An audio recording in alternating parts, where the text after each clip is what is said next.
트럭 직선 탐구를 목적으로 한 몽중월 프로젝트 제2회 전문가 초청 강연회를 시작하도록 하겠습니다. 금일 진행될 강연회는 몽중월 프로젝트 수행에 대한 몇 가지 제언이라는 주제로 이평래 선생님께서 큰 도움을 주시기로 하셨습니다. 제가 감히 선생님을 소개해드려도 될지 모르겠습니다만 소개해드릴 수 있다는 것만으로도 제게는 무척 영광이라고 말씀드리고 싶습니다. 오늘 강연자이신 선생님께서는 한국대학교 사학과를 졸업하신 후 몽골과학 아카데미 역사연구소에서 몽골사로 역사학 박사학위를 취득하셨으며 현재는 한국외국어대학교 중앙아시아연구소 연구교수로 재직 중이십니다. 사실 별도의 수식어를 필요로 하지 않는 한국의 대표적인 몽골 연구자로 몽골 역사 외에도 최근에는 신화와 정교 등 몽골의 정신 문화에도 많은 관심을 갖고 활발한 연구 활동을 펼치고 계십니다. 연구 성과가 또한 굉장히 많으신데요. 40여 편의 관련 연구 논문과 28권의 저서를 공동으로 저술하시고 현재는 몽골 민간신화, 몽골의 종교, 중앙유라시아의 역사, 몽골 신화의 형상, 몽골의 역사 등을 우리말로 번역하는 등 여전히 활발한 연구 활동을 하고 계십니다. 따라서 전임 연구원인 저희들에게는 무척 도움이 되는 강연이 될 것이라고 확신합니다. 그럼 이평래 선생님께 복불격의 강연을 부탁드리도록 하겠습니다. 뜨거운 박수로 환영해 주시기 바랍니다. 이평래 선생님입니다.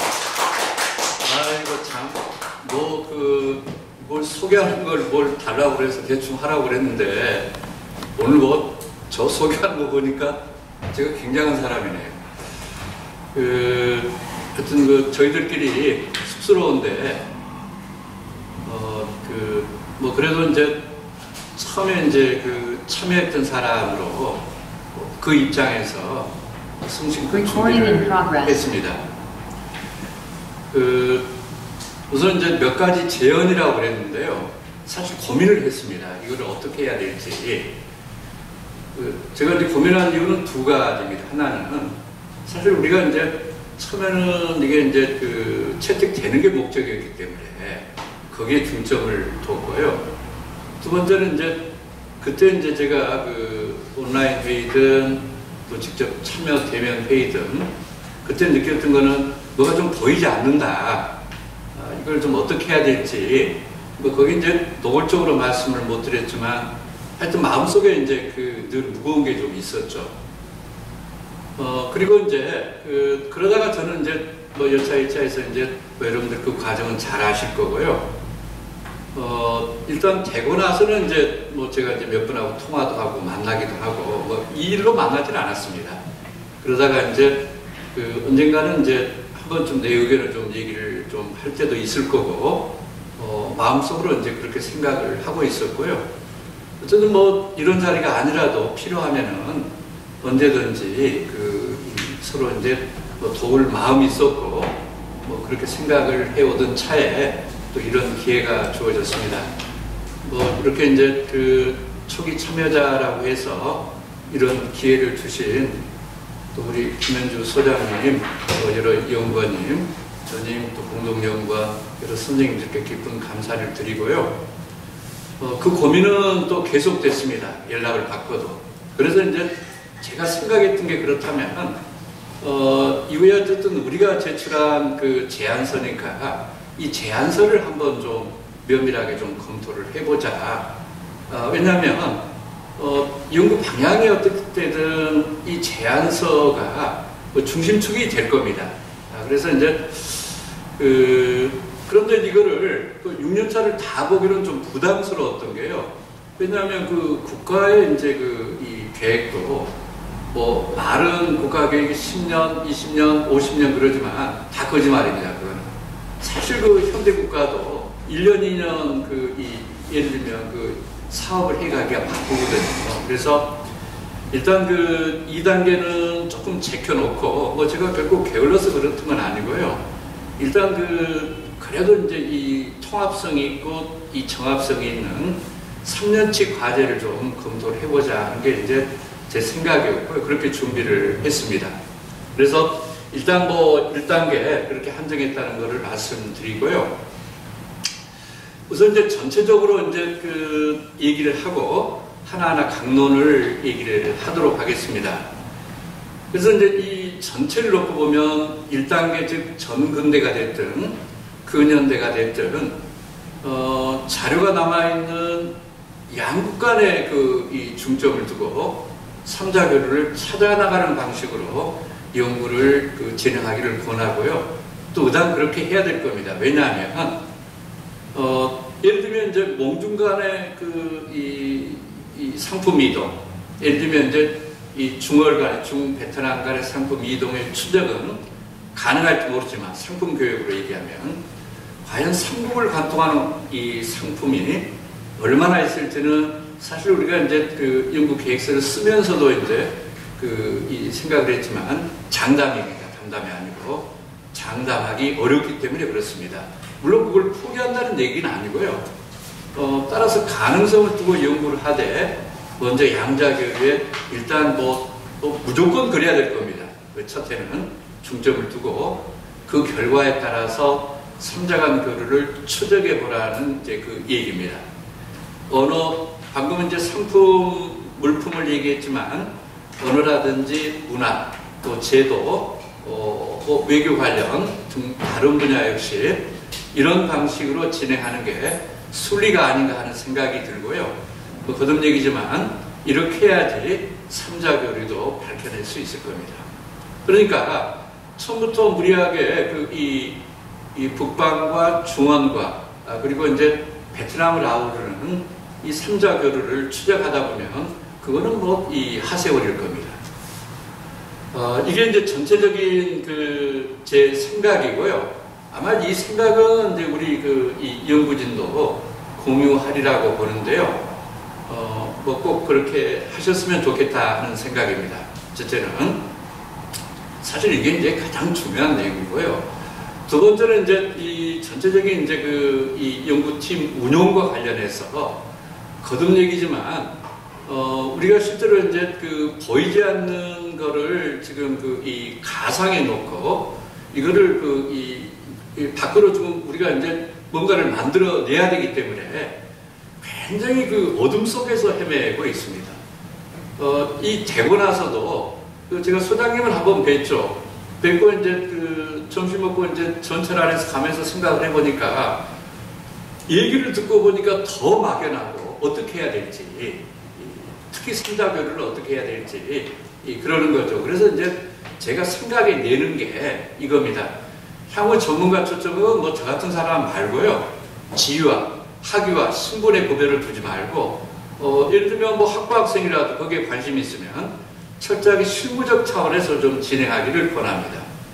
제가 이제 어쨌든 이번 학기도 이제 강의도 이제 저는 어쨌든 나이가 차서 이제 그만둬야 되고 여러 상황입니다만은 살아보고 또 연구를 해보니까 어쨌든 연구라는 거는 우리가 이제 예를 들면 특별하게 빛내야 될 때 또 외부에 알려야 될 때는 명망가가 필요하지만 실제로 이제 우리 같은 정말 뭔가를 해야 되는 이 팀에서는 철저하게 실무적 차원에서 이 연구팀을 운영해 가라는 얘기입니다. 따라서 공동연구원이 됐든 전임인력이 됐든 학부 학생이 됐든 대학원 학생이 됐든 이 연구팀이 학습과 검색을 통해서 알아낸 본 연구 관련 주제 전문가, 예를 들면 해당 논문에 대해서 비싸든 직접이든 간접이든 논문을 썼든 관련 연구서를 냈든 또 번역서를 출간했든 어떠한 경우도 우리 모두가 알아내서 이분들을 초청해서 대면 또 비대면으로 진행하되 횟수의 제한을 두지 말고 가능한 자주 그리고 많이 할 것을 권장합니다. 여기 이제 이 구성원들은 이게 좀 불편할 수가 있습니다. 다만 이러지 않으면 우리가 설정한 연구팀에 설정한 과제를 절대 수행할 수가 없습니다. 왜냐하면 이게 지금 어둠에 가려졌기 때문에 그렇죠. 동성명교류는 그동안에 수백 년, 어쩌면 수천 년의 역사가 있습니다. 그런데 이거는 동서문화 문명의 교류, 동서문화 교류사 하시는 분들이 문명 교류가 범세계적인가라는 걸 강조하기 위해서 남북을 얘기했던 거지 이걸 남북축을 갖고 본격적인 연구를 해본 사람은 거의 없습니다. 근데 그렇기 때문에 우리는 철저하게 실무적 차원에서, 그러니까 고기를 잡을 때 뭐 투망으로 잡을 것인지 뭘로 잡을 것인지 그 고민할 필요 없이 가장 확실한 방법은 뚝을 막고 물을 퍼내는 겁니다. 수공업으로 해나가야 된다는 얘기죠. 따라서 모든 구성원들이 열과 성을 갖고 다해야 본 사업이 소기에 성과를 거둘 수 있기 때문에 이 문제는 뭐 제가 볼 때는 가장 중요한 사업의 성과와도 관련이 있을 만큼 중요하다는 것이 뭐 저 개인적인 생각입니다. 저 역시 초기 참여자 자격으로 주제 발굴과 전문가 찾기에 적극 협조할 겁니다. 다행히 뭐 다음학교 것도 이제 그 강의는 안 하니까 그 부분은 제가 조금은 제가 도움을 늘 마음에 두고 도움을 드릴 수 있을 겁니다. 확실하게 도움을 드릴 수 있습니다. 자, 그 다음에 이제 이 세 번째는 본사업의 특성입니다. 이른바 그 세로축 교류에 대한 연구이고요. 첫째는 이게 가장 중요한 특징이고, 두 번째는 이게 시대적 범위가 고대에서 현대까지를 아우릅니다. 대개 동서문명 최근에 이제 이 실크로드 혹은 실크로드와 유사한 프로젝트들이 대부분 뭐 고고학이라든지 미술사, 고대, 길어야 뭐 중세까지 조금 연장되고 대부분 특정한 시기에 한정되어 있지만, 우리는 뭐 참 이 꿈이 크죠. 고대에서 현대까지 이 교류를 우리가 한번 어떤 틀을 만들어 보겠다 하는 게 또 하나 특징이고요. 또 하나는 또 이제 또 꿈이 더 크죠. 전 분야를 포괄하는 주제를 설정을 했습니다. 사실 말이 그래서 그렇지 언어 문화, 제도, 뭐 관습, 예를 들면 이제 상품, 뭐 이거는 모든 부분, 그러니까 인간이 살아나가는데 전 부분을 포괄하겠다는 거고요. 사실 뭐 이렇게 했던 거는 프로포자 쓰기도 물론 수월하고 또 이렇게 해야지 평가자로부터 좋은 평가를 받는다는 그런 측면이 분명히 있었고요. 다만 우리가 연구할 때 이렇게 포괄적인 범위는 어렵기도 하지만 우리가 빠져나갈 구멍이 또 생기기도 합니다. 그러니까 이게 이제 양날의 칼이라는 얘기고요. 다만 우리는 세상이라는 게 이제 늘 그렇죠. 지금 뭐 코로나가 좀 뭐 심각합니다만은 사실 그러니까 정부라든지 방역 당국에서는 최대한 비관적으로 예측을 해야 되거든요. 근데 제가 볼 때는 좀 낙관적으로 했던 것 같습니다. 근데 이 프로젝트는 비관적으로 가야 됩니다. 그래야지 이 결과가 나옵니다. 안 된다 생각하고 해야 되는 거지, 낙관적으로 하면은 제가 최근에 깜짝 놀랐던 게요. 뭐 어디라고는 얘기 않겠습니다. 잘하는 분인데, 연구 책임자 잘하는 분이죠. 제가 마치 심사를 했습니다. 이 1차 년도인가 이 결과물. 논문을 5편 있었는데 주제에 맞는 게 딱 한 편이었습니다. 마음만 먹었으면 그건 얼마든지 그어버릴 수 있고요. 그건 바로 탈락시킬 수 있습니다. 그런데 지금 프로젝트들이 상당 부분이 그렇습니다. 대부분 우리나라 사회가 인정사회죠. 그래서 그걸 뭐 그냥 특별한 경우, 예를 들면 연구비 뭐 횡령이라든지 뭐 하여튼 이런 문제 있죠. 이런 문제가 아니면 연구를 잘못해서 떨어뜨린 경우는 거의 없는 걸로 저희는 알고 있습니다. 물론 그래서는 안심해서는 안 되지만 그렇죠. 그런데 잘못하다가는 그럴 수 있다는 얘기죠. 그래서 이 문제는 제가 두고두고 뭐 거듭 얘기지만 사업의 성패와도 관련 문제이기 때문에 철저하게 좀 해야 된다 하는 생각이고요.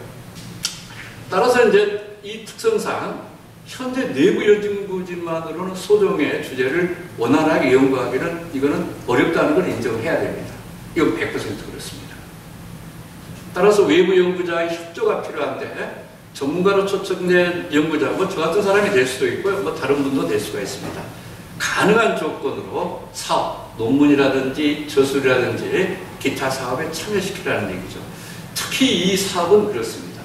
이 사업이 이제 우리가 되게 연구진을 꾸릴 때 반드시 거기에 맞는, 그러니까 100% 맞는 분들을 이렇게 전임 인력이라든지 예를 들면 학생 이 연구 조교로 다 그렇게 할 수가 없습니다. 뭐 여러 가지 여건이 그렇게 된 거죠. 그러니까 이거는 뭐 제가 말씀을 안 드려도 우리 선생님들이나 여러분들이 잘 알고 계시리라고 생각을 합니다. 자, 또 하나는 이제 이게 이제 왜 이런 지적을 안 받았는지 우리 프로포자를 제출하고 발표를 할지 모르겠는데요. 연구계획서에 따르면 이게 이제 12구 문제인데요. 사실 그리고 이제 제가 하나 이거 빠뜨린 게 하나 있네요. 아이고, 죄송합니다. 이 첫 번째 문제였습니다. 첫 번째 문제. 정근대를 막론하고 양자교류를 중심으로 하라고 그랬죠. 이게 이제, 그런데 양자교류도 사실 이 고중세에서, 그러니까 뭐 선사에서 현대까지 찾기가 그렇게 쉽지는 않습니다. 그런데 다행히 중국 사람들이 이제 예를 들면 특히 1990년대 이후, 80년대부터 시작이 됐습니다만은 90년대 이후에 자신들의 그런 게 중화민족 예를 들면 그 논리에 따라서 자신들의 그러니까 어쨌든 구성하는 이 역사를 보는 그 틀을 만들기 위해서 뭐 과거에는 이걸 뭐 다민족 통일국가라고 그렇게 얘기했죠. 요즘 조금 좀 용어가 바뀐 것 같아요. 그러기 위해서 자신들 주변과 자신들의 관계를 꽤 잘 정리해놨습니다. 그러니까 이 중국 연구자들을 보면 중국 베트남 관계, 중국 북방 관계가 어떤 식으로든지 제가 뭐 구체적으로 저한테도 책이 있을 겁니다만은 그거를 정리해놨고, 예를 들면 중국 사람들이 쓴 북방 문화라고 하면은 100% 중원 문화가 어떻게 전파됐는가 거기에 상세하게 기록이 되어 있습니다. 그러니까 이미 이 사람들은 그 많은 인력을 동원해서 적어도 중원에서 북방으로 갔던, 중원에서 남쪽으로 갔던 이 상에 대해서는 제가 볼 때는 그러니까 뭐 이제 여기 몽골 연구자 같으면 이제 한가뜻해. 그러니까 아주 충분히 이 사람들이 자료를 찾아서 잘 연구를 해놨습니다.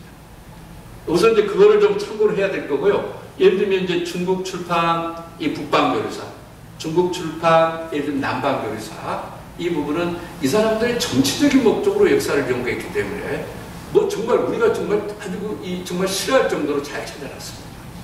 이제 그 반대는 우리가 역추적도 해볼 수 있다는 얘기죠. 만약에 북방 어떤 특정한 나라에서 중국과의 관계를 정리해 놓으면 거기는 반드시 북방에서 중국으로 전해진 문화라든지 제도가 이거는 뭐 자신들의 역사를 조금 좀 빛내기 위해서 해놨을 거고요. 만약에 베트남 어떤 학자가 이 중월 관계를 썼다면 이거는 베트남에서 중국으로 전해진 뭐 상대적으로 적겠지만 이것도 충분히 할 수 있는 대로 찾아갔을 겁니다. 일단 이제 그 방법론으로 그렇게 해볼 수가 있다 하는 걸 좀 말씀드리고요. 다시 이제 뒤로 가도록 하겠습니다. 글쎄 제 얘기가 뭐 충분히 전달되는지 모르겠네요. 혹시 이제 우리 온라인으로 지금 참여하고 계시는 선생님들께서는 문제가 있으면 즉시 이 말씀을 해 주시면 제가 진행하는데 조금 도움이 될 것 같습니다. 자, 다시 이제 연구 계획서 이 12구 문제인데요. 사실 우리가 어쩔 수 없이 이제 이 고대, 중세, 그리고 근현대 이렇게 나눠놨지만 동서문명 교류사 연구, 동서문화 교류사 연구에서 시대 구분을 하는 경우는 거의 없습니다. 왜냐하면 그건 그럴 수밖에 없는 게 선사에서 되게 고대까지 이게 이제 한정이 되어 있기 때문에 시대 구분할 필요가 없었는데요. 우리는 예를 들면 이 선사에서 현대까지 다루다 보니까 시대 구분을 하게 됐죠. 사실 이 부분은 좀 진지하게 한번 검토할 필요가 있습니다. 저 같으면요, 예를 들면 저 같으면 이거는 시대를 무시해버리고 되는 대로, 예를 들면 이 주제별로 한다든지 되는 대로 하는 것도 검토해봤을까라는 생각을 이제 이 발표를 준비하면서 그런 생각을 했습니다. 물론 동서문명 교류하고 다르기 때문에 이런 틀을 간 거는 뭐 어쩔 수 없는 측면이 있지만 어쨌든 그 부분은 좀 머릿속에 좀 우리가 한번 생각해 볼 필요가 있다 하는 생각이고요. 자, 그렇다면 기왕에 이제 나눠져 있으니까 이 나눠져 있는 상태에서 그러면 어떻게 해야 되는가? 그런데 이게 연구 계획서를 보니까 1단계 2년차 사업이 뭐냐면 좀 이상하게 됐어요. 그래서 이제 제가 보니까 2단계 사업을 12세기 말에서 이 몽골 제국 그 다음에 이제 이 명중기 이렇게 되어 있고 1단계 3년차 사업은 이게 무슨 사연인지 몽골 제국 시대 말기와 명나라 중기까지 이렇게 다룬다고 이렇게 되어 있습니다. 그래서 이게 겹치고요. 하여튼 좀 이상하게 되어 있습니다. 다시 한번 확인해 보면요. 제가 탑재본이라고 받아서 이걸 본 겁니다. 이제 뭔가 이상합니다. 그래서 이제 내 생각으로는 1단계 2년차를 칭기스칸이 본격적으로 역사 무대에서 활동하는 12세기 중반부터 대원의 멸망까지 되게 이제 1368년 그 전후까지로 하고 3차년들은 성격상 명대 초기부터 19세기 전반기까지 하는 게 맞습니다. 왜냐하면 우리가 근현대를 그러니까 2단계에 다루기 때문에 그렇습니다. 이건 진지하게 내부에서 한번 논의를 해 보시고요. 실제로 이제 제가 이제 베트남하고 관계는 잘 모르니까 몽골과 중국 관계로 보면 그렇게 해야 맞습니다. 또 사회경제적으로도 그렇고요. 여러 가지 언어 문화적으로도 그렇습니다. 이는 우선 2단계 과제가 근현대를 다룬다는 연구 계획서의 시기 구분과도 자연스럽게 연결이 되고요. 실제 교류라는 측면에서도 이렇게 하는 것이 사실에 부합이 됩니다. 그러니까 2단계는 아시아 각 지역의 서구 열강에 의해서 강제로 자본주의 질서를 편입되는 따라서 정치, 경제, 사회가 격변을 겪는 19세기 중엽 이후부터 현재까지 다루면 좋을 것 같습니다. 이 종합정리 마지막 한 해를 제외하면 사실 2단계 연구기간은 2년이기 때문에 2년이라는 기간은 근현대를 다루기에 대체로 적합한 시간입니다. 어쨌든 이거는 좀 이 큰 틀을 바꿔야 되는 문제이기 때문에 한번 내부적으로 진지하게 검토를 해보시고요. 저는 순리적으로 보면 지금 제가 제시한 안이 맞다 하는 게 이제 제 생각입니다. 만약에 조금 양보를 한다면은 이 대원 이제 말기, 원나라 시대 말기하고 명초가 연결이 된다면 대개 순리적으로 명초까지나 하면 될 거고요. 제가 이제 북방과의 관계를 두고 보면은 대개 이 명중기 이후가 되면 무역이 그러니까 북방과 중원 간의 무역이 삼무역이 이제 본격적으로 개시가 됩니다.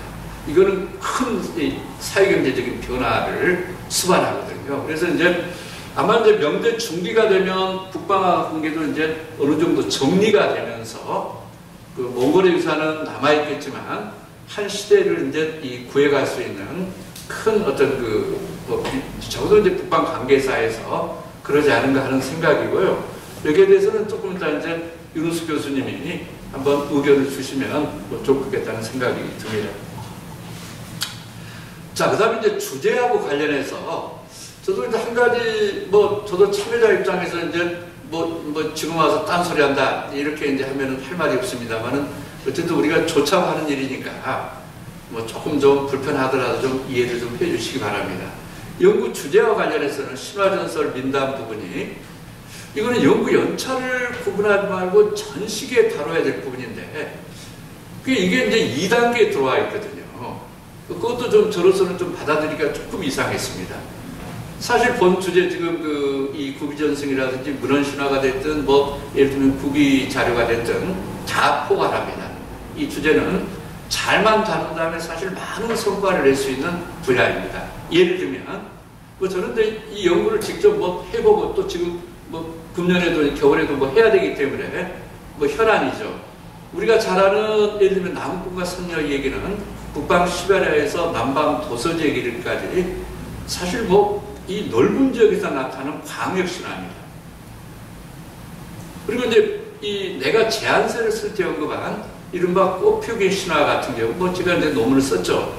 이거는 베트남에서부터 북방까지 확실하게 확인되고요. 한반도까지 확인이 됩니다. 또한 저도 참여를 했습니다만은 동북아 역사전환에 대한 동북아 이 팔소기 신화, 중국 사람들은 사일 신화, 그러니까 해를 쏘는 신화죠. 이 신화라고 합니다만 이 신화도 북방 시베리아에서부터 몽골 그리고 한국 남쪽까지 심지어는 동남아까지 나타납니다. 전 지역에서 확인이 되죠. 이상하게 이거는 그러니까 동서보다는 남북 측에서 훨씬 많이 나타납니다. 그래서 제가 확실하게 연구 성과를 거둘 수 있는 분야라고 그렇게 얘기를 했고요. 또 이제 최근 저는 이제 겨울방학에 지금 바로 이제 정말 채점하고 시작해야 됩니다만 세상을 떠받치고 있는 신화. 이를테면 이제 이 대지, 이 세상이라는 게 되게 이제 우리 그 세계 여러 신화에 보면, 민족 신화에 보면 최초의 물바다였다. 뭐 바닷속에서 흙을 가져와 바다에 뿌려서 이렇게 이제 대지가 탄생했다 하는데 많은 나라들에서 그 대지를 떠받치고 있는 그 신화소가 등장합니다. 인도 같으면 거북이죠. 이거 뭐 이제 월드 터틀이라고 그렇게 얘기를 하는데 뭐 이제 그 이 인디안들도 거북이 나옵니다. 중국도 마찬가지로 귀것이라고 나오죠. 대표적으로 이제 세 군데가 나오는데요. 이게 이제 여기에서 착안해서 제가 이제 이 몽골 거북 신화의 이제 문화적 함이라는 주제로 논문을 준비를 하고 있는데요. 이걸 하다가 시베리아 쪽 또 알타이 쪽 관련 자료, 동남아 쪽을 봤더니 뭐 이것도 굉장히 좋은 주제입니다.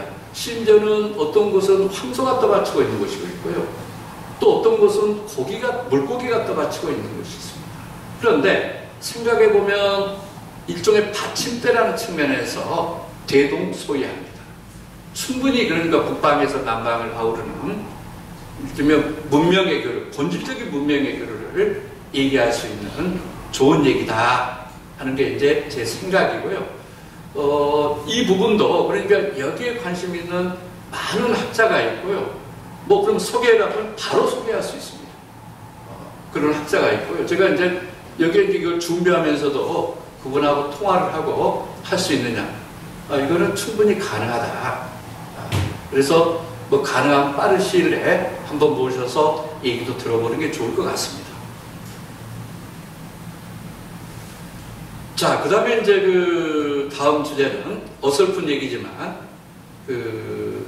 지금 이제 본격적으로 얘기할 아래 발표자의 소결은 주로 이제 뭐 제가 이제 전공이 그러다 보니까 몽중강 교류에 초점을 두었습니다. 이제 이 세부 주제인데요. 중월 교류 문제는 뭐 제 영향이 미치지 못하고 또 정근대 연구자를 찾아 물어보기도 참 어려웠습니다. 베트남 연구자가 뭐 인류학자도 그냥 대부분 근현대 연구를 하고요. 뭐 그 역사학자들도 대부분 이렇게 이제 그 후대에 좀 치우쳐 있어서 이거를 물어보기가 물론 저도 노력을 할 겁니다. 노력을 하고요. 대충은 파악을 하고 있습니다. 파악을 하고 있고요. 어쨌든 이 부분이 뭐 당장 제가 하루 이틀에 하기가 어려워서 처음 본 사람한테 그냥 뭐 몇십 분씩 전화하기도 좀 그래서 뭐 다음에 기회가 되면 하기로 하고 이제 제가 여기까지는 하지는 못했습니다. 따라서 연구팀에서는 이미 작업을 하고 있겠지만 혹시 더디게 진행되고 있다면 하루빨리 각 분야 베트남 연구자를 파악하고 목록 작성을 하시기 바랍니다. 이거는 모든 분야를 망라해야죠. 본 연구의 성격상 역사, 언어, 제도, 문화 등 다방면에 걸친 연구자들의 도움을 받지 않으면 아까도 얘기했지만 그 성과를 내기 어렵다는 것을 우리 모두 잘 알고 있습니다. 몽골 등 북방지역 연구자 상황은 현재의 전임 인력과 공동연구원 두 분이죠. 우리 이 윤숙 교수님과 이 주세현 선생님 충분히 파악할 수 있을 것으로 봅니다.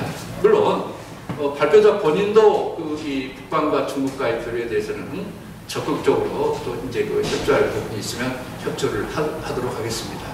몽중 교류도 그렇겠지만 이 중국과 베트남 교류에서는 베트남 연구자와 함께 중국 연구자의 노력이 절실합니다. 사실은 이제 어찌 보면은 북방적 연구자나 베트남 연구자보다는 이제 가장 중요한 또 중추적인 정말 이 감성의 역할을 해야 될 분들이 중국 연구자들입니다. 왜냐하면 중국을 보다 보면 이제 중국과 주변 지역과의 관계가 늘 얘기하는 게 이 중국 학자들의 어떻게 보면 이제 못된 습성이자 또 우리 팀에는 도움이 될 만한 부분입니다. 안 된 게 없죠. 특히 민족 문제면은 예를 들면 선사시대부터 이 고대에 이르기까지 고대, 중세, 근현대에 이르기까지 중원의 문화가 베트남으로 동남아로 어떻게 전파됐는가는 이 사람들이 그러니까 차원 넘칠 정도로 연구를 해놨을 겁니다. 관심만 가지면. 왜냐하면 이거는 이제 미루어 짐작할 수 있는 게 이 베트남 사람들이 이 중국 학자들이 중국과 북방과의 관계를 연구해 놓은 거 보면 차고 넘칠 대로 해놨습니다. 그러니까 이런 걸 얘기해도 되나 할 정도로 많은 얘기를 해놨다는 얘기죠. 자, 그러면 이제 하나하나 세부적으로 좀 살펴보도록 하겠습니다. 먼저 사실 제가 이거를 하나씩 이거를 보면서 얘기하는 게 우리 구성원들은 조금 뭐 불편할 수 있지만 저는 같은 식구라고 생각을 하니까 조금 좀 그분은 좀 양해를 해주시기 바랍니다. 왜냐하면 저도 여기 이제 이렇게 쓰는데 일조를 했으니까 할 말은 사실 없습니다. 그런데 사실 저는 이 프로포자를 처음에 받아보고 몇 번 얘기했지만 100% 된다고 저는 확신했습니다. 왜냐하면 요즘 경향이 남이 아는 걸 하면 그건 거의 80%는 됩니다. 한 번도 얘기 안 하는 걸 하면 그거 되는 것 같아요. 이 좋아진 점이죠. 그러다 보니까 빈 구멍도 있습니다. 왜냐하면 본인들이 잘 모르니까. 그리고 이제 대개 보면 저도 마찬가지입니다만은 이 심사자들이 게으릅니다. 특히 온라인 심사자들은 4만 원인가 5만 원 받고 그거를 몇 편을 한 편에 그걸 봤는데요. 그거 하나 꼼꼼히 하려면 하루 종일 걸려야 되는데 제가 장담하건대 몇 편이어도 그냥 한 2시간에 다 끝냅니다. 다 끝내죠. 그러니까 빈 구멍이 생길 수밖에 없습니다. 명확하게 오류도 잡아내지는 못합니다. 그러는 거죠. 어쨌든 이게 이제 한국의 발전 수준이 그렇다. 조금 이제 앞으로 좋아져야죠. 자, 2000년도 교류의 서막입니다. 교류의 서막은 제가 이제 몽골 제국 이전으로 이렇게 파악을 했습니다. 흔히 이제 북방과 중원과의 관계를 얘기하면 고대 유목국가 시기죠. 그러니까 흔히 말하는 흉노선비, 위원, 돌궐, 거란, 금까지, 금나라까지 여기에 포함시킬 수 있을 거고요. 북방과의 관계를 생각한다면. 이때 이제 예를 들면 이 언어문화팀의 이제 이 내용을 보면 저로서는 혹시 이제 잊어버렸을지 모르니까 한번 여러분들이 한번 빨리 좀 볼 수 있으면 좀 보시고요. 몇 가지 좀 의문이 남았습니다. 또 이제 여기에 대해서 몇 가지 제언을 좀 하려고 합니다. 첫째는 이게 자연환경과 생활조건 자체에 대한 무슨 인문지리적 고찰도 연구에 포함되는지, 만약 그렇다면 생활조기년건입니다. 그렇다면 구체적으로 뭐를 한다는 얘기인지, 이게 이제 조금 그러니까 제안서상으로는 조금 궁금합니다. 생활조건이나 생태 환경에 대해서 연구하는 것은 충분히 가능합니다. 그거는 그럴 수 있다는 생각입니다. 근데 두 번째는 이게 이제 이거 명백한 오류죠. 쯔른 문자를 이때 연구를 하겠다고 그러는데요. 제가 알기로는 쯔른 문자가 몽골 침략 이후에 사용된 문자가 아닌가 하는 생각이 모르겠습니다. 제가 이건 무지할 수가 있어서요. 그렇다면 2년차 연구로 옮겨야지 않을까 하는 생각이고요. 물론 쯔른 문자 이전 한자를 차용해서 베트남어를 표기한 사례가 있기 때문에 이에 대한 연구를 가능할지도 모르겠습니다. 어쨌든 제가 볼 때는 이제 오류 같은데 제가 모르죠. 제가 이 분야 무지하니까. 몽골 혹은 북방 지역과 중국과의 언어 교류는 거란 문자 이제 이 서한 문자를 얘기를 했는데요. 만약 그렇다면 이어진 문자도 여기 이제 영향 관계를 다루는지, 되게 이제 한자, 그러니까 껍데기를 빌린 거는 이제 이 세계 문자니까요. 다만 이제 여기서도 하나 알아야 될 게 충분히 가능하지만 이들이 유목 북방의 핵심 집단이 아닌 것은 분명합니다. 다시 말하면 지금 거란, 서하, 여진 이 사람들은 반은 중국화된, 또 중국화를 적극적으로 본인들이 그러니까 자청한 집단이기 때문에 이 사람들과의 관계를 곧바로 북방과의 관계라고 이제 연결시킬 수 있는지, 없으면 이제 방법이 없지만 한번 생각해 볼 필요가 있다는 거고. 근데 이제 한 가지 이 문자하고도 관련해서 껍데기는 한자 껍데기를 빌려왔지만 실제로 이 사람들이 썼던 문자 체계는 그러니까 이 표의 체계가 아니고 표음 체계입니다. 어쨌든 이제 이런 부분까지 충분히 감안을 해서 연구에 좀 임해주기 바란다. 사실 예를 들면 지금 고대 유목국가 시기에 언어를 하기가 그렇게 쉽지는 않습니다. 특히 이제 언어를 담당하신 분들은 충분히 이런 부분까지 좀 염두에 두시라 하는 거고요. 이제 언어하고 관련해서도 이제 제가 또 모실 분이 계십니다. 이제 본인은 이제 몸이 아프다고 이제 또 아마 우리 팀에서 요청을 받았던 것 같은데 고사를 했는데 제가 모셔오도록 하겠습니다. 그러면 충분히 우리가 이 연구를 해 나가는데 좋은 시사를 받을 수 있습니다. 그것도 이제 이 외고대학 출신입니다. 제가 하여튼 뭐 사정을 해서라도 유원수 교수입니다. 예. 제가 본인이 전화를 받았는데 몸이 아프다. 몸이 실제로 아픕니다. 아파서 몸이 조금 나으면은 몸이 조금 괜찮아지면 저하고 순대 먹기로 약속을 했으니까 그때 좀 제가 모시고 오도록 하겠습니다. 참고로 이 핵심 유목지대라고 할 수 있는 이 몽골촌 거주 유목민들은 공교롭게도 한자어는 전혀 관계없는 서방 계통의 문자를 사용했습니다. 이것도 이제 언어를 연구하는 데 문제입니다. 예를 들면 뭐 돌고래라든지 뭐 위구르라든지 몽골에 이르기까지 100% 그러니까 아랍 문자에서 기원하는 문자 계통으로 이어지는, 심지어는 후대에 이제 이어진 만주족까지 그랬죠. 그래서 이런 부분도 충분히 좀 감안했으면 좋겠다. 위구르 문자, 돌고 문자, 우리가 이제 이 시기에 이 연구 대상을 해야 될 언어하고 관련해서 그렇다. 그러니까 이제 사실 우리가 이제 이런 연구를 했지만 특히 이제 이 북방과 이 중원과의 관계를 놓고 보면 20세기까지 근현대는 조금 달라집니다만은 거의 물과 기름이다. 종교적으로나 언어 문화적으로 뭐 그렇게 이해를 하시면 됩니다. 또 하나 문제는 이 시기 문화교류에 관한 주제를 어떻게 설정할지 궁금합니다. 구체적으로 중원과 베트남, 중원과 북방 문화교류를 어떤 데 중점을 둘 것인지 이 제안서만 봐갖고는 알아보기 어렵습니다. 혹시 이런 것도 주제가 될지 모르겠습니다. 북방 청동기 문화의 중원 전파에 관한 것도 논의가 가능할지, 이것도 이제 전문가하고 제가 이거를 준비하면서 오랫동안 그러니까 통화를 했습니다. 예컨대 북방에서 중원으로 유입된 사례는 이 동물 문화, 애니멀 스타일 있을 거고, 또 금상감 있을 거고요. 기마 문화가 대표적이라고 이제 전공자가 얘기를 해줬는데, 예를 들면 이제 동물 문화 같은 경우는 우리가 세로축을 연구하지만 이 가로축을 관련시켜서 연구를 할 수 있습니다. 뭐 스키타이 문화에 이제 이 동방 전파가 될 텐데요. 충분히 이제 그 연구도 가능하다. 그리고 또 하나는 이제 전국시대 이 호복기사, 그러니까 이 조나라입니까? 문영왕이죠. 뭐 제가 기억이 맞는지 모르겠습니다. 이 북방 유목민들과 싸우는데, 어떤 북방 이제 관습제도 복식을 채용하고 그러는 거죠.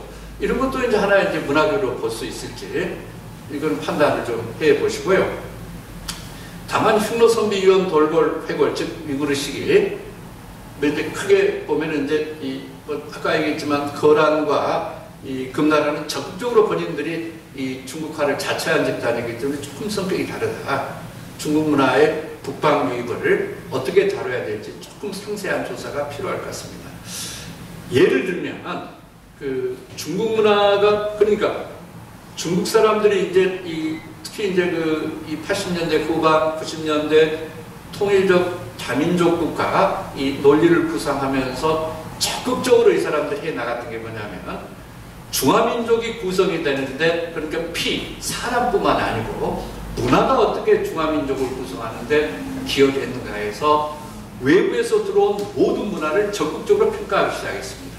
다행히 이러한 이 과거의 연구들은 우리 연구에 많은 도움이 되죠. 왜? 북방에서 중국으로 전해지고, 남방에서 중국으로 전해지고, 서방, 동쪽에서 중국으로 전해지는 그거를, 그러니까 예를 들면 이 사람들이 무슨 이 상대방의 문화를 존중해서가 아니고, 이 사람들 역시 현재 중화민족 혹은 중화문화를 구성하는 큰 구성 부분이라는 걸 강조하기 위해서 이런 작업은 굉장히 많이 해놨습니다. 이거는 뭐 우리가 노력하면 충분히 찾을 수 있을 걸로 생각을 합니다. 다만 한 가지 문제가 이제 뭐냐면, 그렇다면 중국에서 북방, 중국에서 남쪽으로 간 거는 충분히 연구가 가능할 겁니다. 너무나 많죠. 과거에 그 송정남 교수님께서 말씀하셨지만 이게 뭐 하다 보면은 이게 뭐 다 중국에서 온 거라 이거를 주워 담기 어렵다. 이 정도니까 그거는 문제가 될 게 없을 겁니다. 다만 고대 유목국가 시기에 중국에서 북방으로 간 거 어떻게 할래? 사실 어렵습니다. 유일하게 우리가 할 수 있는 게 예를 들면 한나라 관리 흉노시대 중앙열 같은 사람들이 가서 중국의 제도를 뭐 이렇게 했다. 근데 뭐 기록이라는 게 뭐 딱 한 줄 이 정도입니다. 한두 줄이죠. 사실 이 부분도 이제 지금 흉노사를 쓰고 있는 분하고 전화로는 뭐 두세 번 통화를 했습니다. 통화를 하고 어떻게 해야 되느냐. 좀 와서 좀 얘기를 해달라. 그래서 그냥 웃기만 하고 시간 보자. 하여튼 그랬는데 기회가 되면은 이분도 한번 온라인으로라도 모셔서 얘기를 좀 들어보는 게 좋을 것 같습니다. 북방에서 남방으로 전해진 거는 중국자를 참고하면 되는데 중국 문화가 북방으로 오히려 전해진 제도라든지 이거는 실상 찾기가 그렇게 쉽지가 않다. 다만 있을 거라는 전제를 해야 되는 거죠. 쉽지는 않지만. 자, 그 다음에 이제 1차년도 제도와 관습팀입니다. 이것도 구분도 좀 모호하긴 합니다만, 제도와 관습은 이제 이런 연구를 하겠다고 그랬습니다. 뭐 외교 시스템이라든지 이 중국과 주변과의 관계, 이제 중원 왕조 이몽민 화해 대립 여러 가지 얘기를 해서 사실 이제 이 전쟁도 하고 화해를 했다면 제도와 관습이 북방 남방으로 막 오고 가고 정치 제도도 오고 가야 되는데 실제로 아까 얘기했지만 적어도 제가 여태까지 연구를 해보면 20세기까지 몽골 초원이라는 이 지역과 초원과 중원은 별개의 세계였습니다. 사상적으로도 별개였고요. 한자 교육을 안 시켰잖아요. 한자를 배우는 것을 거부했습니다. 한자 교육을 시키니까 중국화라고 써줘야 했죠. 이건 대단히 큰 의미를 갖고 있는 겁니다. 자, 그러면 이 시기 제도 문화를 제도 관습을 어떻게 해야 되는가? 제 생각을 지금부터 좀, 어줍지 않은 소견이죠. 몽골 제국 시대 이전 베트남으로 전해진 중국의 제도는 당연히 있을 것이고, 차고 넘칠 겁니다. 연구하는데 어려움이 없을 겁니다. 오히려 이걸 취사 선택하는데 문제가 되겠죠. 사실 많다고 해서 할 수 없는 건 아니죠. 베트남으로 전해진 거는 전해진 거고, 베트남에서 어떻게 이걸 발전시켰던가는 또 다른 문제입니다. 우리는 자꾸 A라는 지역에서 B라는 지역으로 전해지면은 A라는 지역이 선진국이고 B라는 지역은 후진국으로만 이해하는 인식이 사실 우리 그동안의 제도권 교육을 통해서 우리 머릿속에 박혔습니다. 저는 문화라는 걸 그렇게 볼 필요는 없다는 생각입니다. 그러면 사실 한국 문화, 이 고중생 문화 별로 연구할 게 별 게 없죠. 다 중국에 들어왔으니까 90%는. 다만 이 시기 중국의 제도가 북방에 미친 것이 구체적으로 무엇일지는 좀 궁금합니다. 제도입니다. 제도. 아까 얘기했지만 정치 제도도 그렇지만 문화도 마찬가지고요. 이거는 참으로 문제입니다. 특히 고대 유목국가 내의 중국적 요소를 밝히는 것이 그렇게 간단치는 않을 겁니다. 다만 우리가 이제 이거는 우리가 간단치는 않지만 우리가 해 나가야 될 거고요. 한 가지 이제 우리가 쉽게 할 수 있는 건 북위, 이 타부같이 탁발, 선비가 세운 이 북위, 그리고 수와 당의, 수나라와 당나라의 북방적 요소. 이걸 조상, 예를 들면, 이 사람들의 이제 창업자들의 이 근거지도 그랬습니다만, 실제로 이제 이 수당이라는 게 타부같이 피가 흐르는 집단들이고, 또 여기는 이제 특히 이제 당나라 같은 경우는 예를 들면 이 당나라 황제가 중원의 황제이면서 북방에는 이제 이 탱그리 카간, 그러니까 이 천카간이었죠. 천자이면서 그러니까 이 이몽민들에게 예를 들면 이제 이 군주였으니까 북방과 남방을 통합한 정권이었다고 그렇게 보면 되고요. 여러분들은 그동안 이제 많이는 안 들어봤겠지만, 중국사를 크게 보면 이제 대중국, 소중국으로 나눈 일본학자의 견해입니다만은, 대표적으로 이제 이 당나라 같은 경우가 대표적으로 대중국입니다. 그러니까 중원뿐만 아니고 북방을 포괄하는 이런 어떤 국가라는 얘기고요. 뭐 청나라라든지 지금 현재 인민중국, 중화인민공화국도 대중국의 이제 큰 이 카테고리에 속하는 몽골 이 원나라도 마찬가지고요. 그렇다면 특히 대중국의 효시라고 할 수 있는 이 당나라 이 속에는 북방적인 거, 그거는 뭐 이 중원 여러 지역이 또 포괄되어 있을 거다. 그래서 이 연구는 뭐 제가 볼 때는 뭐 가능할 겁니다. 북이라든지 수상과의 관계 문화교류 이 부분. 이 시기 중원과 주변 지역과의 외교는 기본적으로 중국 남북의 고대 국가들과의 정치 외교, 전쟁 등을 통해 재구성이 가능할 것입니다. 이거는 뭐 그동안에 연구도 꽤 많이 됐고요. 우리가 주제를 어떻게 잡느냐에 따라서 이 부분은 충분히 연구가 가능할 거예요. 특히 중원과 북방 이목국과의 관계는 영구도 축적되어 있어 과제를 수행하는데 큰 어려움이 없을 거고 중원과 베트남도 그러지 않을까 하는 생각입니다. 한 가지 의문은 위에 이제 밑줄 친 부분인데요. 이 부분입니다. 본전차에서는 주변적으로 전파된 고대 중국의 제도뿐만 아니라 동남아시아의 생활 관습과 사회제도의 성격, 그리고 북방 유목민족 관습의 형성 과정에 대해서도 함께 살펴볼 것이다. 교류사의 측면에서 볼 때 이는 특정 문명권의 정치제도, 사회 시스템, 생활 관습 등이 다른 문명권과 영향을 주고 받는 원인과 조건에 대해서 이제 고찰하기도 하겠다 그랬는데, 중국의 제도가 주변 지역, 즉 베트남과 북방 유목민의 관습 형성 과정에 미친 영향을 말하는 건지, 아니면 이 시기 베트남과 유목민의 생활 관습과 사회 제도의 특징을 고찰한다는 것인지 조금 이 제한서만 봐갖고는 조금 좀 불편하게 느껴집니다. 그래서 이거는 이제 우리가 뭐 하겠다는 대로 해야 되니까 뭐 이제 또 뭐 어려우면은 좀 피해가는 방법도 좀 찾아야 될 겁니다. 그 다음에 이제 2000년대 물질 상품인데요. 사실 어려운 부분이죠. 이 시기 북방 유목민이 유통시킨 대표적인 중원의 상품은 비단이라고 볼 수 있습니다. 특히 국납이나 약탈이 아닌, 대개 이제 이 북방 유목국과 유목군주가 이 남쪽 중국으로부터 이제 비단을 수출하는 방식이 되게 세 가지죠. 뭐 공납으로 받거나 약탈을 하거나 뭐 교역을 이렇게 하는 건데 세 가지입니다.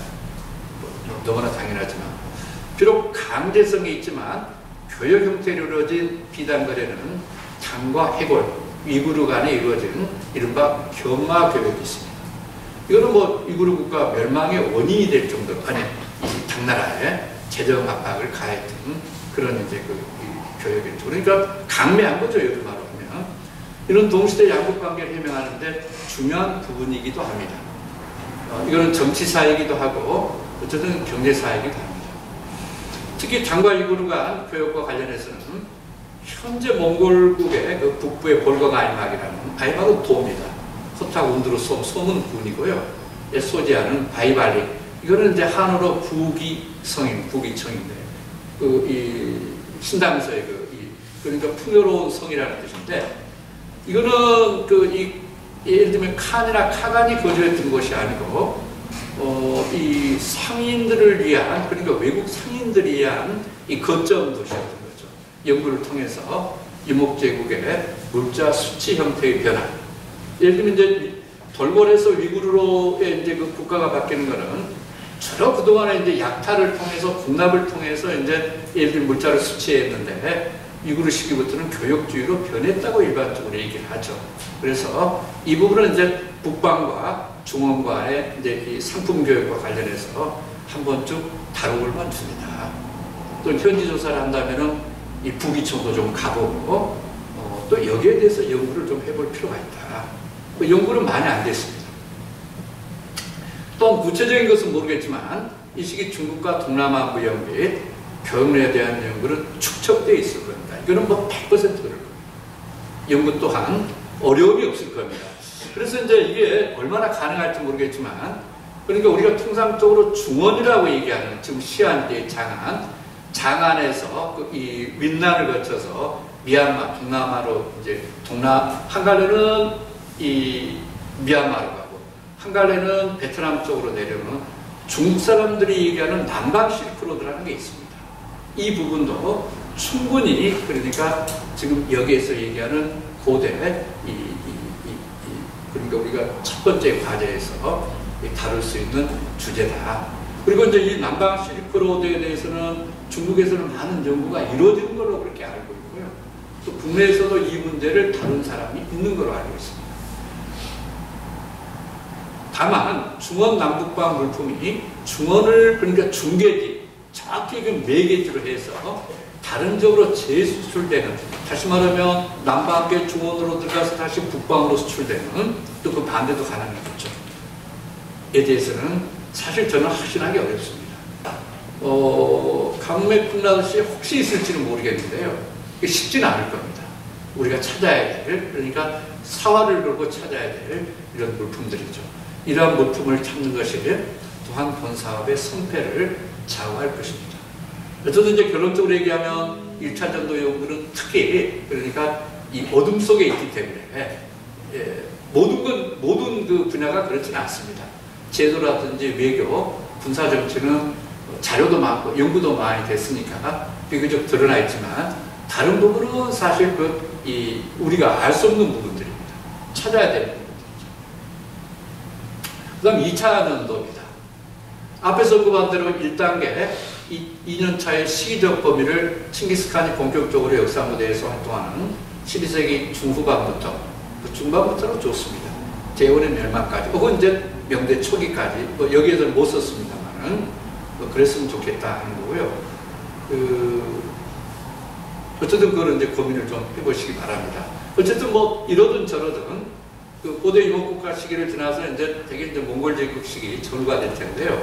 이 언어문화팀 사실 이때 언어문화팀의 연구를 많이 연구 과제가 있을 것 같아도 북방과 중원 관계에서 실상 그렇게 많지는 않습니다. 왜냐하면 아까도 얘기했지만 북방에 한자가 들어가지 않았고요. 특히 이제 이 몽골 군주들, 몽골 지배층들이 중국에서 1세대, 2세대 살게 되면 한자를 자연스럽게 이제 한어를, 중국어를 일으켰겠지만 중국어 필요성을 이 사람들은 전혀 필요하지가 않았습니다. 특히 군주들은 그랬죠. 이제 원나라 말기로 가면 조금 상황이 달라집니다만은 생각해보면 여러분들 잘 아시잖아요. 언어는 권력입니다.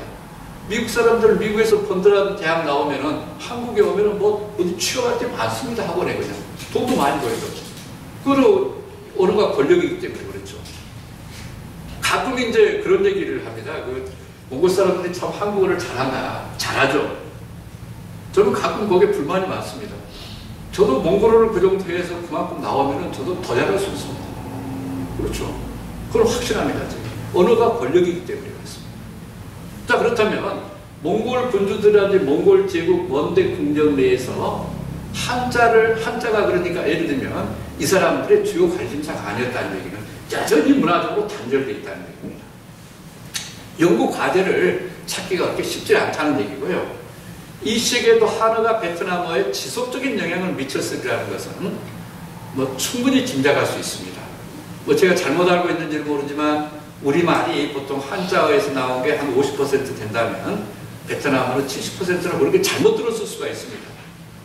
그래도 하여튼 맞다면 그 말이 전해준 사람 말이 맞다면 그러니까 이거는 차고도 넘칠 겁니다. 그렇다면 이 시기 한어가 몽골에 영향을 미쳤을까에 대한 연구는 이루어졌는가? 거의 없습니다. 제가 볼 때는. 없다고 봐야 됩니다. 반대로 몽골어가 한화에 미친 영향에 대한 연구는 있을지도 궁금합니다. 이거는 예를 들면 어휘라든지 일부, 그러니까 이거는 중국 사람들을 위해서, 중국 사람들의 통치를 위해서 이거는 필요했을 겁니다.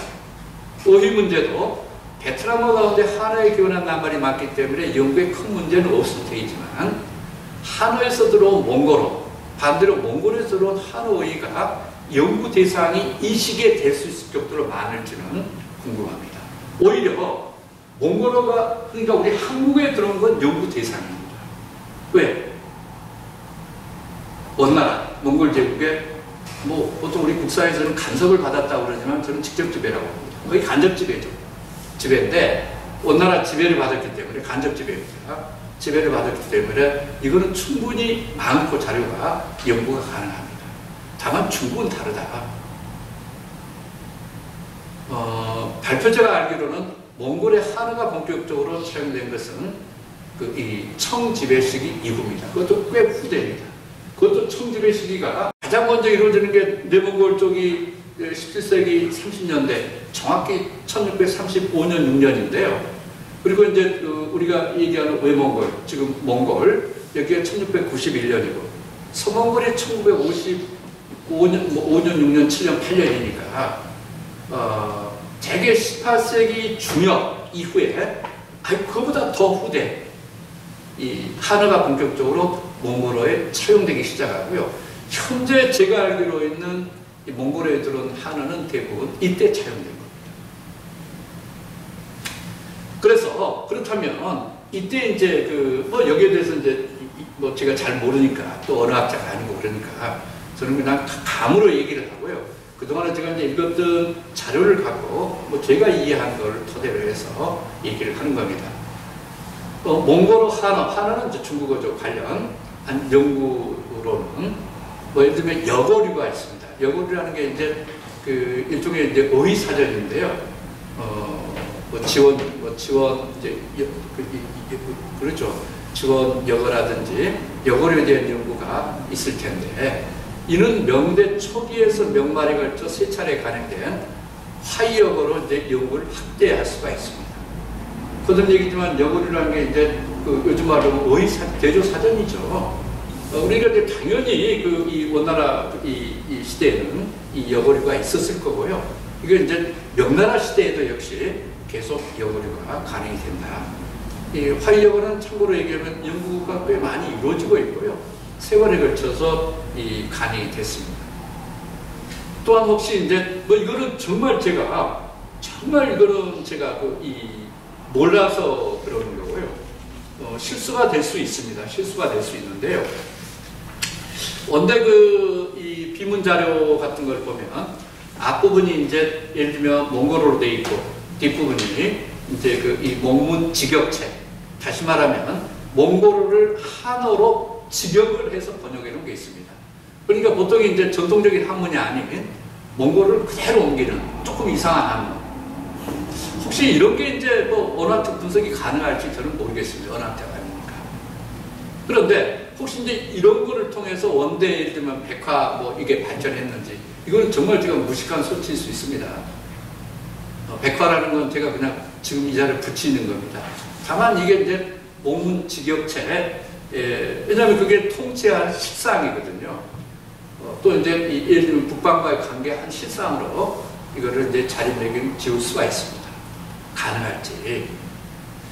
또 이제 여기서 이제 마조신앙을 얘기했는데 이 마조신앙이 동남아 화교 공동체 말고 현지민, 예를 들면 이제 이 동남아 베트남이라든지 현지민 사이에서도 전해졌는지, 그리고 이 시기 화교 공동체라는 것이 과연 얼마나 존재했는지, 우리가 말하는 화교 공동체가 마조신앙은 예를 들면 화교 공동체에서 전파됐다고 그렇게 이 관련 자료를 찾아보니까 그렇게 나오는 것 같아요.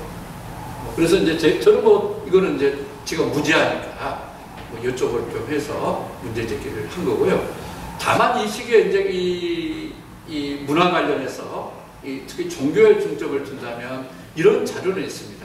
이 백령교도들이 이 명대, 그러니까 원대 말부터 되겠습니다만은 막북, 고비사막 이북으로 진출했다는 기록은 이제 나와 있죠. 그때 이제 백령교도들이 들어가게 되고요. 이때 이제 이 여러 가지 종교 사상이 북방으로 전해지는 걸로 그렇게 보통 종교학에서는 얘기를 하고 있습니다.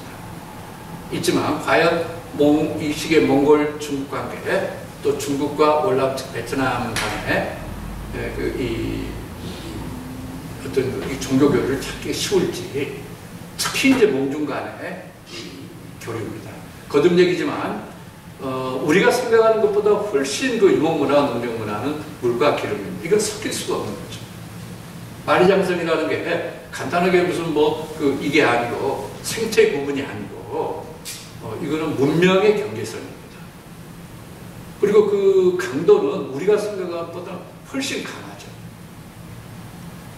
다만 이거를 뚫을 수 있는 게 이제 실화전설 민담 이런 거죠. 여기서는 이제 아까 얘기했던 성격상 전시기의 주제가 아닌가. 있는 대로 다뤄라. 시기 구분하지 말고 하는 거고요. 또 하나 이제 이때 이 북방 그러니까 전체를 관통하는 이거는 이제 주제가 될지 모르겠습니다. 증류주 문제인데요. 증류주는 쉽게 얘기하면 중국의 바이저우입니다. 이 러시아 몽골에게 보드카를 얘기하고요. 우리나라로 하면은 소주입니다. 뭐 이 안동 소주라든지 이강주라든지 문배주라든지 이런 전통 소주죠. 우리가 마시는 거 무슨 뭐 처음처럼 이런 건 화학주니까 이건 해당되지 않는 거고요. 그럼 미국에서 지금 뭐 그 프로젝트를 계속 하고 있는지 모르겠습니다만 어디 대학에서 세계 증류주 전파 갖고 이제 프로젝트를 한 적이 있습니다.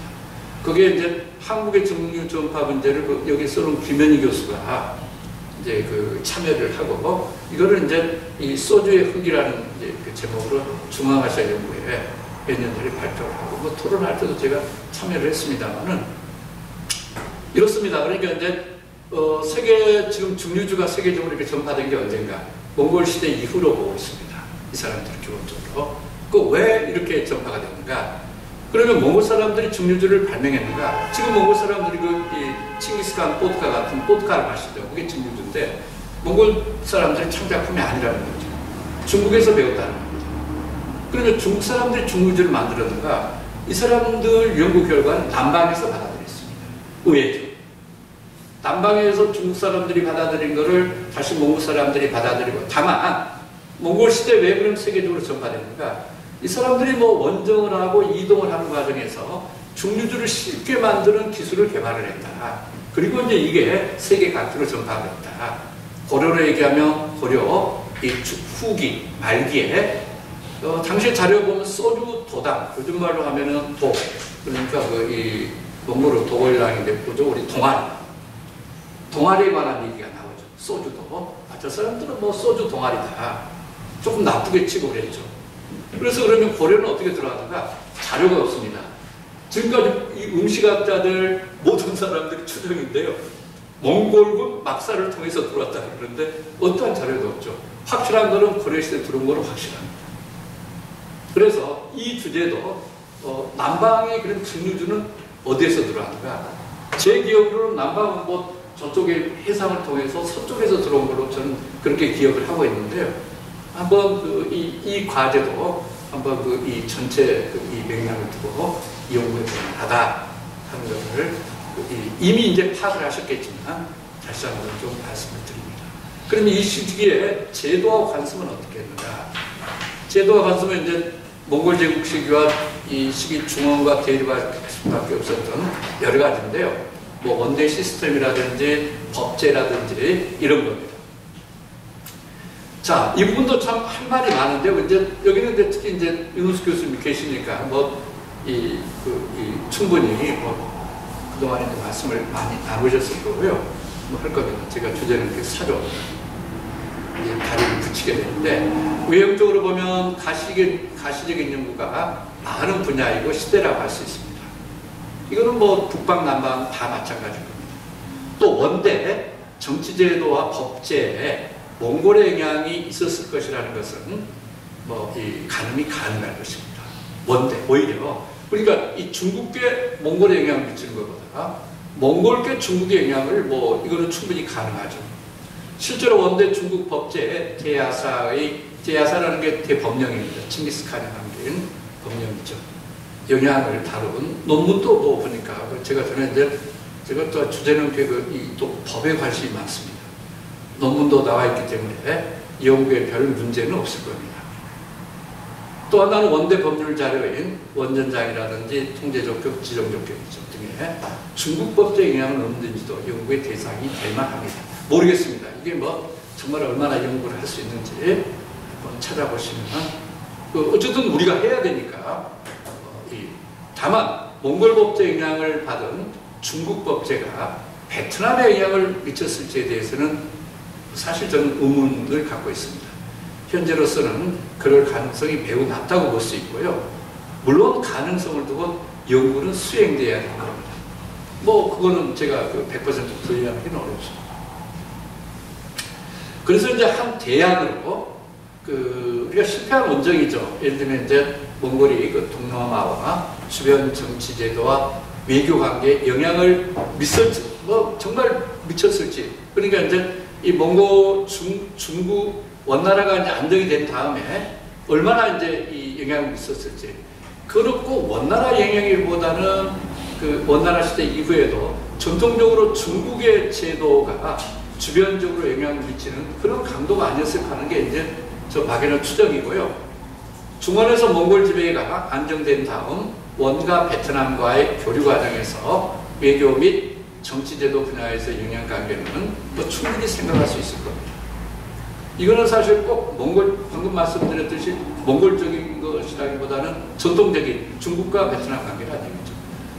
그렇다고 해도 이 중에 몽골적 요소가 있을 가능성은 낮다고 봐야 됩니다. 뭐 저는 그렇게 보고 있습니다. 그래서 이제 한 방법으로 몽골의 베트남과 미얀마 원정, 흔히 이제 실패한 원정이라는 한 연구, 차라리 이런 부분을 여기에서 좀 얘기를 해볼 수 있지 않을까. 연구 과제로 설정해서 역사적 의미를 찾아보는 것도 몽중월 관계의 틀을 짜는데 도움이 될 거라는 생각이 듭니다. 뭐 실망스러운 얘기인데요. 어쨌든 그만큼 이제 연구가 쉽지는 않다 하는 걸 이제 제가 좀 과장해서 말씀드리는 거고요. 왜 못하겠습니까? 하면 하죠. 그 다음에 이제 물질과 상품 문제입니다. 사실 이 부분도요, 우리가 예를 들면은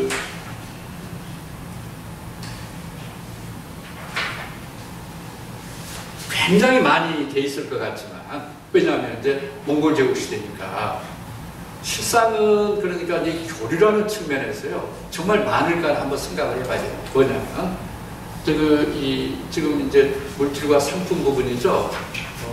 이 몽골 시대 이 항목 역시 외형적으로 보면 가시적인 연구가 가장 많은 분야라고 할 수 있습니다.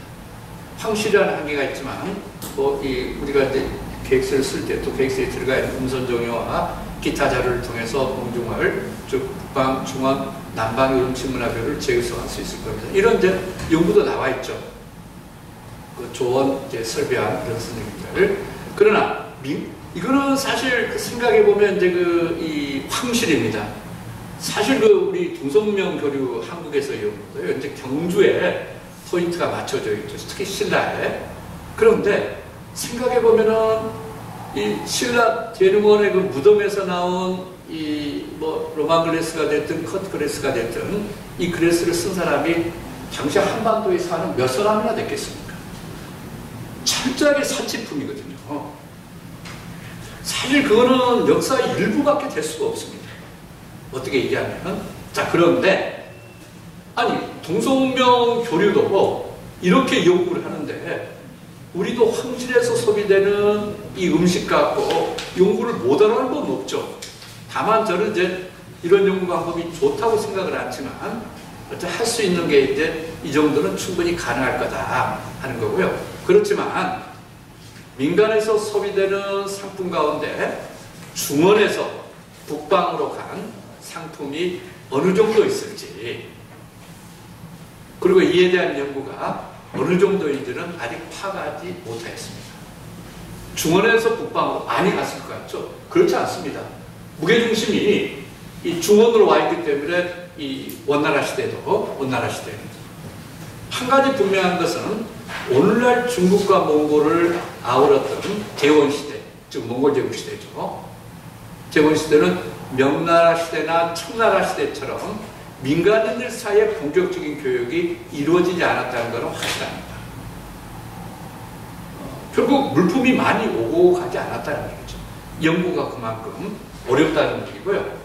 이와 대조적으로 중국과 베트남 간의 교육은 원의 정책에 힘입어서 왜냐하면 이제 원의 이제 이 원활한 제정책이죠. 그래서 양측의 전쟁기를 빼면 이전보다 활발해질 것으로 추정할 수 있을 겁니다. 그래요? 네, 좋습니다. 자, 여기서도 이제 세 지역을 오고 간 상품이 얼마나 존재했는지가 관건인데요. 결코 쉽지 않은 작업이면 충분히 우리가 예상할 수 있습니다.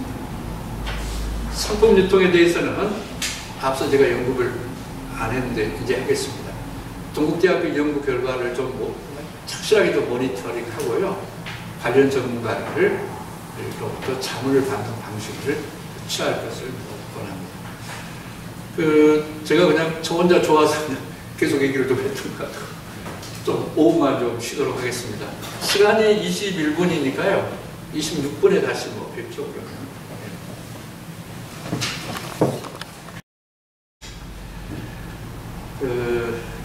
틀을 거쳐야 되니까 한번 좀 고민을 좀 해보시기 바랍니다. 그래서 이제 이때 그 언어문화팀은 북방은 편합니다. 왜냐하면 이거는 연구 재료가 굉장히 많죠. 앞서서 말한 대로 이 시기 중국과 북방의 언어 교류와 관련해서는 그동안 국내외 학자들이 꾸준히 이제 연구를 해온 화이어가라든지 이것도 시도해 볼 만하고요.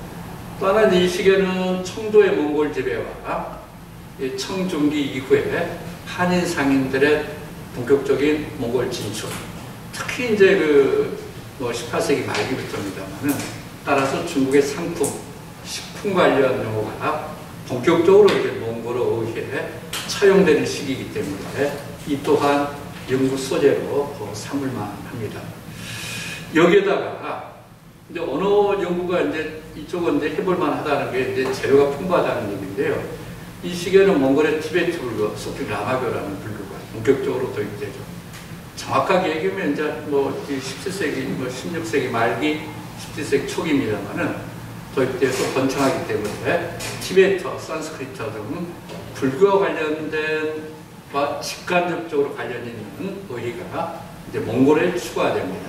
따라서 이제 몽골의 의문에도 변화가 있죠. 이들 두 언어를 제대로 표기하기 위해서 몇 개의 자음이 추가되고, 심지어는 18세기 이후에는 한어를 제대로 표기하기 위해서 자음과 모음이 추가되는 등 언어상의 변화도 일어나기 때문에 본격적인 이제 언어 연구가 가능하다는 얘기예요. 그 이전은 거꾸로 뒤집어서 얘기하면 쉽지 않다. 겉만 뱅뱅 돈다 하는 거고요. 북방, 중국 간 언어 교류는 연구주의자가 꽤 많은 걸로 그렇게 이해를 했습니다. 이와 더불어서 이제 중국의 문화가 북방에 전해졌을 것이면 너무나 당연하고요. 우선 상인들이 들어가고 그러니까 또 당연하죠. 중요한 거는 우리가 흔히 말하는 공무역, 관무역, 국경에서 이루어지는 이 관시는 크게 문화 교류와는 관계가 없습니다. 사상인들 간의 거래가 이루어져야지 본격적인 이제 이 문화가 교류한다. 어려움이 없을 겁니다.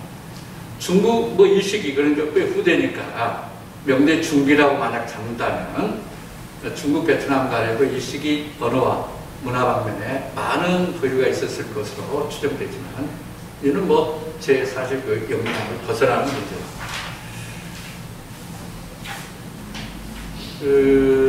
이 시기 이후가 되면 이제 본격적으로 이제 제가 이제 어쨌든 얼핏 듣는 또 그동안 이제 읽었던 자료 보면 화교가 본격적으로 나가는 시기가 아닌가 하는 생각도 드는데 모르겠습니다. 틀릴 수도 있습니다. 제도와 간섭 팀에서는 사실 명대 정치 제도 등의 정치, 사회 제도 등에 긍정적이든 부정적이든 몽골의 그림자가 짙게 드려졌을 텐데 이게 부정적인 것만 아닙니다. 그림자라니까 좀 더 그렇습니다. 이 부분에 대해서는 우리 공동연구원이신 윤우숙 교수님이 계시니까 그거보다 잘 아실 거고요. 역시 이제 사실 제가 얘기할 분야는 아닌 것 같습니다. 이제 한 가지는 제가 만약에 이제 혹시 재언을 한다면 오늘날 정착도시인 후호트, 지금 내목을 자치구의 이 성도죠. 후하우트가 몽골 초원에 숨겨나면서 이주 한인과 더불어서 이제 초원에 없었던 한식 제도와 간섭이 전해졌을 가능성이 있습니다. 사실 어떻게 보면 초원에 생긴 본격적인 최초의 도시라고 할 수 있죠. 발신, 그러니까 이 건물이 생기고 재미나는 거는 이제 한인들이 들어가서 사는 이 건축물을 나중에 이제 바이싱이라고 했습니다만은 그건 노바이싱에서 온 겁니다. 백성에서 온 거죠. 백성들이 모인 곳이 이제 나중에 몽골어에서는 건물이 된 겁니다. 그 재밌죠, 사실.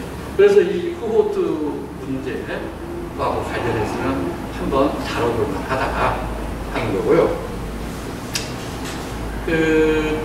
그리고 이제 이때 뭐냐면 어디냐면은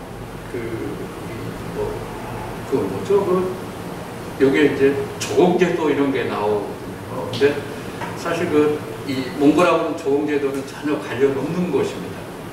근데 우리가 이제 이 조공제도라는 게 특히 이제 청나라를 보면 이제 명확한데요. 예를 들면 이제 조선이라든지 그 남쪽 농경지대하고 유크라든지 이런 지대하고 조공지대고 서북지대는 이 사람들의 직접 보면 간접 통치 지대였습니다. 기본적으로 이 구도가 다릅니다. 자, 그 다음에 이제 이 물질 상품 문제인데요. 사실 이때는 지금 얘기죠. 조공질서는 이 명나라 몽골 사이에는 해당되지 않는다. 다만 이때는 이제 북몽골, 지금 외몽골보다는 남몽골 간에는 이 물질 교류가 꽤 많이 이루어졌습니다. 예를 들면 이제 17세기에 내몽골에 있는 알탄칸이라는 그러니까 지도자가 이 당시에 통치했던 이 내몽골 지역과 이제 이 중원과는 여러 가지 우여곡절 끝에 교류가 확대되죠. 그래서 이제 방금 얘기했던 이 후호트, 푸른 도시라는 뜻이죠. 몽골어가 이제 생기게 된 계기가 됩니다만은 어쨌든 그런 관계들이 예를 들면 조공질서는 아니더라. 따라서 이제 대비해서 볼 수가 있죠. 명대, 청대를 중심으로 해서 북방과 남방의 어쨌든 이 교류 체계 또 관계가 북방하고는 남방하고는 이런 차이점이 있다. 이거는 충분히 국각이 연구를 해볼 수가 있죠. 아까도 말씀드렸습니다만은 명대 중기 이후에 본격적으로 이제 적어도 북방과의 관계를 본다면 사무역이 확대가 됩니다. 교류 확대가 됩니다. 특히 16세기 이후 티베트 불교 전파와 청해 몽골 지배로 인해서 항인 상인이 몽골로 진출하면서 몽골로 진출하면서 티베트 불교 관련 상품이라든지 중원의 상품이 몽골로 대거 의입이 됩니다. 이때부터 전해집니다. 근데 이 문제는 제가 이제 쉽게 얘기할 수 있는 게 제가 오래전입니다. 1999년인데요. 제가 이제 법에 관심이 많고 논문도 꽤 몇 편 썼습니다. 적잖게 썼습니다. 17, 18세기 몽골 법전에 등장한 도물, 작물이죠, 작물. 작물을 한번 분석해 본 적이 있습니다. 그랬더니 거기에 이제 예를 들면 중국 제품이 이때부터 나타나기 시작하죠. 또 후대 법전에 나타납니다. 근데 결국 이제 뭐냐면 그 전에 중국 제품이 예를 들면 이 점도범들이 훔칠 만큼 또 처벌을 할 만큼 이런 상품이 아니었다는 얘기고요. 널리 유통되지 않았다는 얘기예요. 그런데 여기서 제가 이제 이 논문을 쓰면서 그때 특히 이제 이 주목을 했던 게 뭐냐면 차입니다. 우리 통상적으로 생각하면은 고대 유목국가 시기부터 우리 머릿속에 제도권 교육을 받은 사람들은 북방 유목민들을 차를 얻기 위해서 침략을 하고 뭘 교육을 하고 했다고 하는데 몽골 비사라는 책 중세기 몽골 자료에 또 관련 자료에 차라는 단어가 차이라는 말이 나오지 않습니다. 몽골어로 차이라고 하는데 차가 나오지 않습니다. 13세기 작 그러면 차가 본격적으로 등장하는 게 언젠가 몽골의 티베트 불교가 전파된 다음부터 몽골어 그러니까 몽골어로 이게 옥싱상 이 오이에 이를테면 차라는 말이 등장합니다. 굉장히 후대죠.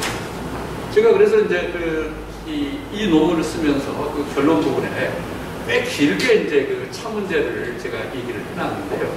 언젠가는 이 차 문제도 한번 언제 들어갔는가 한번 이제 밝혀본다고 이제 마음만 먹었는데 벌써 이제 오래됐네요.